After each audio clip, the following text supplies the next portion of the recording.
Hello, my name is Bernard Lewis. I will be the instructor for the Inferno from Dante to Dan Brown class on the Italy Winter program. Dr. Chris Fulton will be the instructor for the art history class.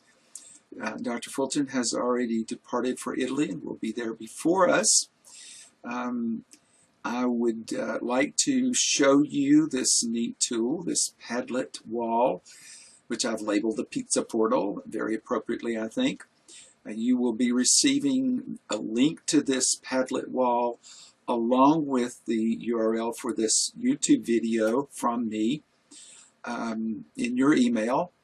I encourage you to check your email periodically because I will be sending other emails. You may also be receiving emails from Dr. Fulton. Be sure that you check all of those, that you open them, that you read them. We have just a week. We depart for Italy a week from tomorrow, a week from Friday the 26th. So we don't have much time. We've sort of waited until the semester was finished. You got your grades submitted. I tried to give you time to get a breather, and I tried to get my breath so that now it's time to get a serious look at preparations for Italy so that we can maximize this adventure, we can get the most out of it.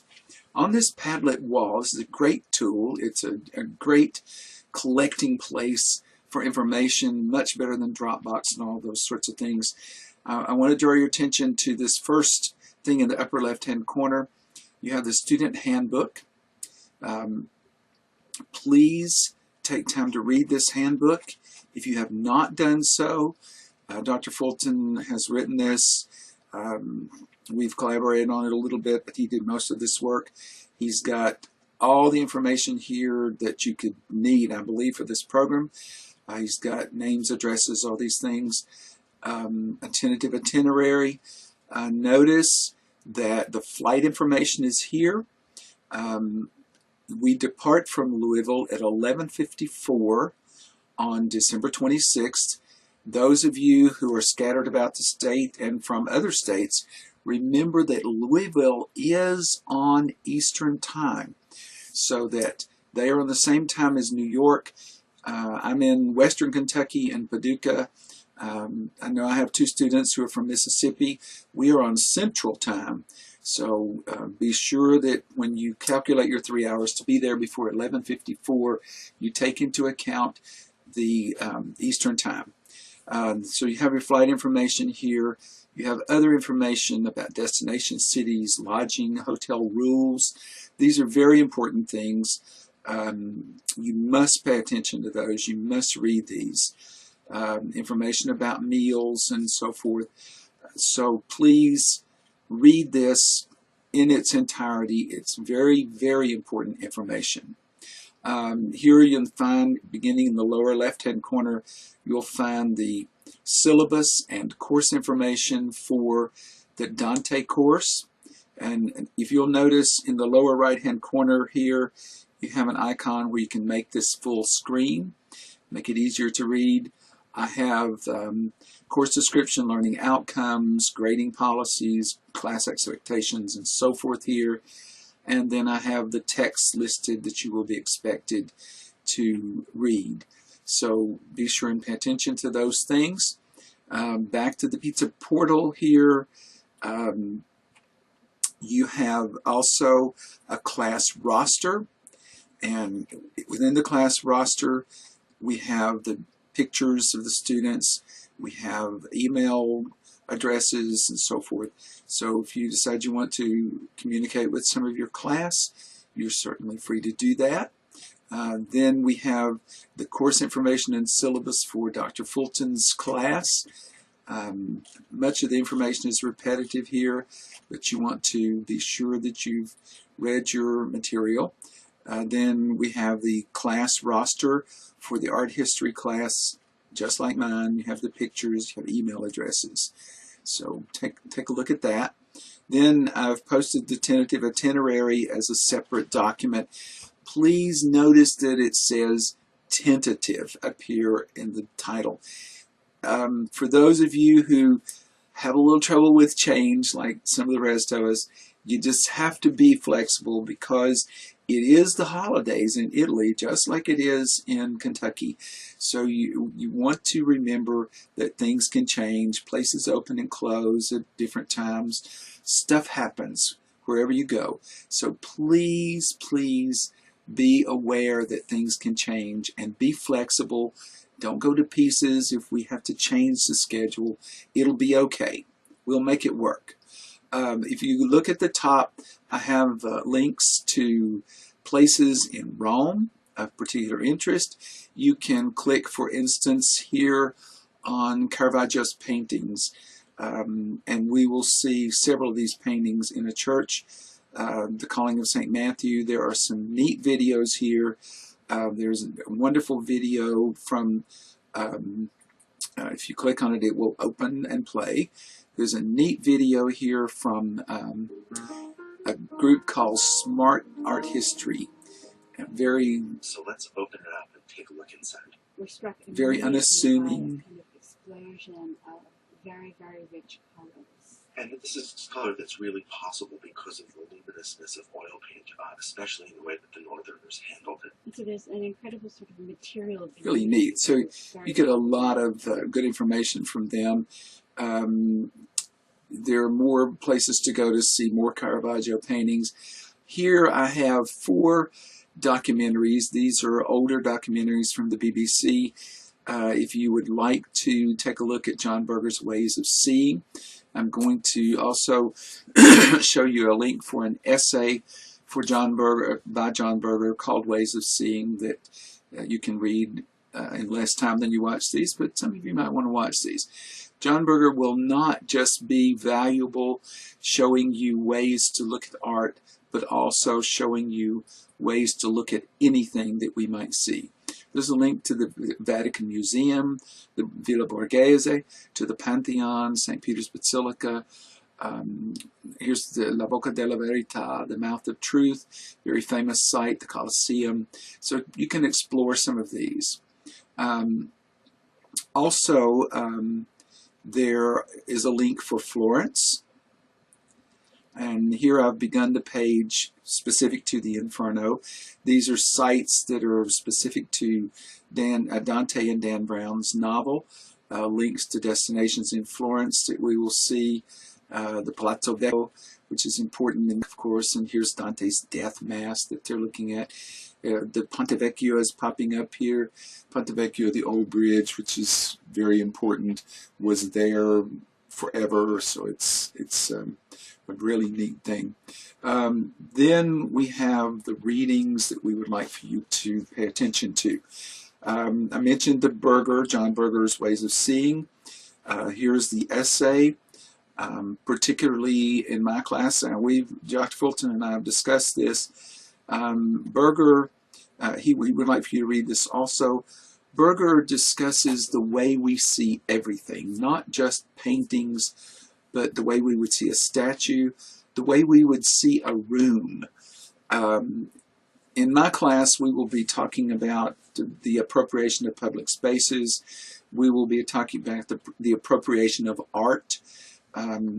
As Berger will tell you, as Walker Percy in the other essay that I'm going to mention will tell you, I don't think there was ever an artist who said, I think I'll create this painting and maybe it'll be in a museum someday. Art was created to hang in a church. It was created to hang in a home for a patron. Statues were created to be in a home, a garden, or a public space, so that something happens to that art when it is hung in a secluded building, when it is roped off. You can no longer get close to it and touch it. It's appropriated in a different way. And the art itself becomes part of the building of the interior space. So we'll be discussing that sort of thing too. Berger talks about this particular painting, which we will see, and I would like for you to pay a lot of attention to his discussion, because it will color the way you see everything, not just this painting. And just so you understand the way I'm working with this class, what we will do with this painting, for example, I will have you write a response that will be something along the lines of, you saw this painting, you read Berger, you heard Berger's discussion, whatever, and now you've seen the painting. How has your perception of the painting changed after seeing the real thing compared to your preconceptions that you gleaned from Berger? Or you may have already known this painting before you read Berger. How did the seeing of this painting change your perception of the painting? How did the church where it hangs influence the way you see the painting rather than seeing it in isolation on a page in a case like this? So those are things that we'll be thinking about. So I would encourage you, I want you to read Berger. It's a required reading. This is also an essay. Both Dr. Fulton and I would like for you to read this. We particularly think that it is helpful in terms of the Keyes place as text model. What Keyes is encouraging you to do is to look at the places we're going, the actual locations as a text, not as a place that you're reading about, a place that you're writing about, but a place that you're actually experiencing, so that your responses in your journals that you'll be keeping for both classes will not be, we went here, we did that, we saw this was neat, this was cool, I was really tired there, I wish we could go eat. This is not the kind of responses we're looking for. We're looking for responses to specific prompts that he and I will be giving you, and we will be asking you to reflect seriously on how you felt about the public space, how you felt as part of the public space, that sort of thing.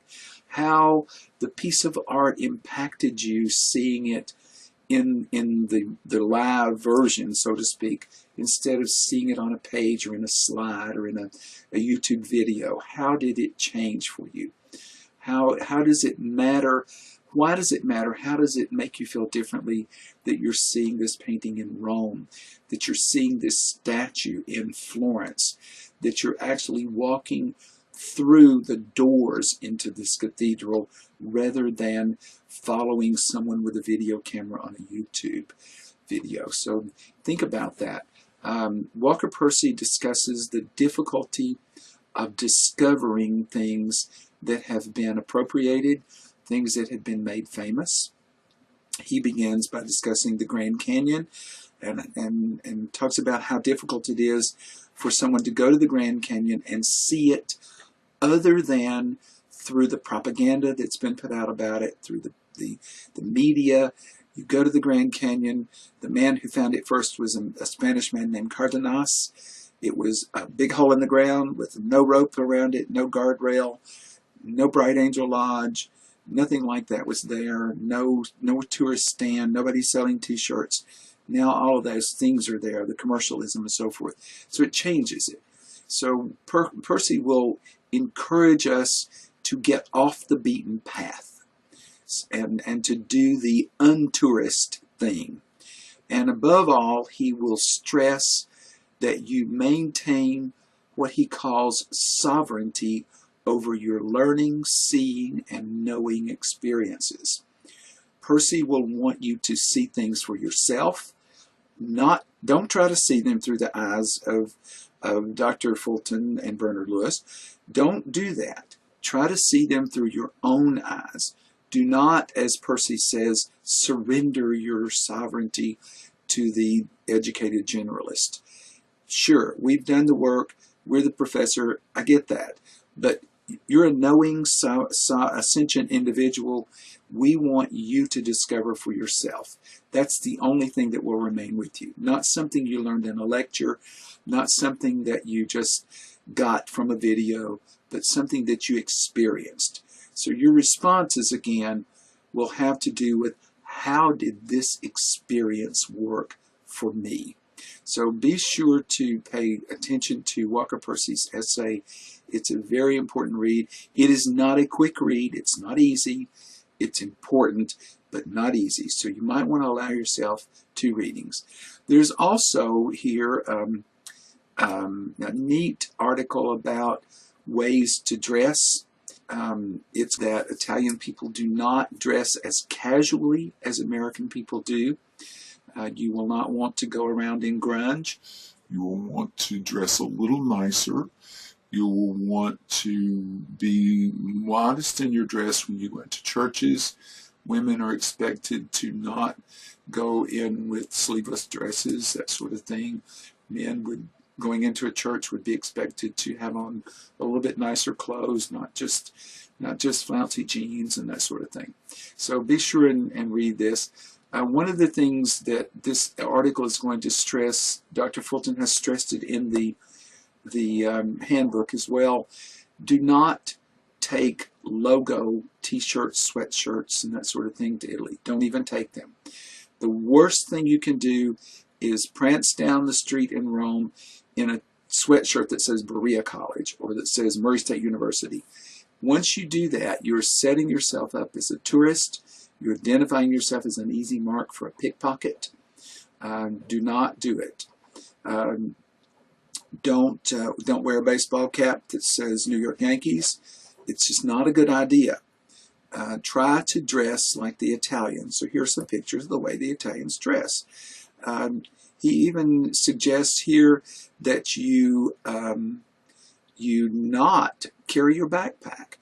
If you're carrying a backpack around Florence, then you look like a tourist. So think about that. You don't want to look like a tourist. You don't want to set yourself up for a pickpocket. So there's a lot of information on the Padlet wall. You will be receiving a link to this Padlet. It will look like this up here at the top. All you have to do is open that one Padlet, and it's going to take you to all these other things.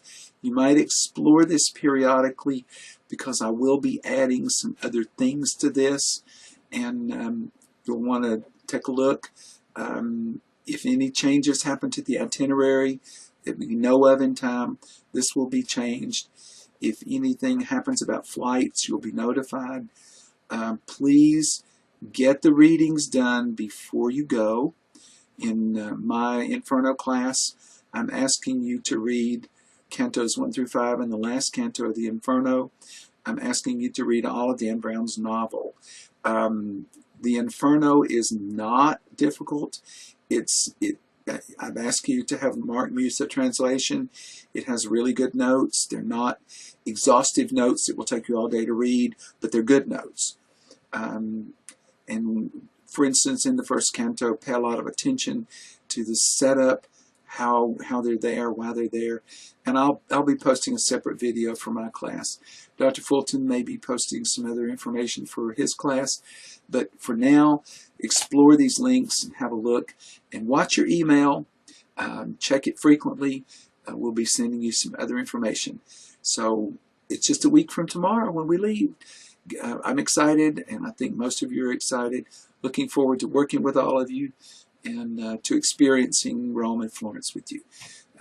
Looking forward to seeing you in just a few days now. All right? If you have any questions, send an email. You'll have my email with this. I'm sure those of you have Dr. Fulton's email, and they're in the email list there.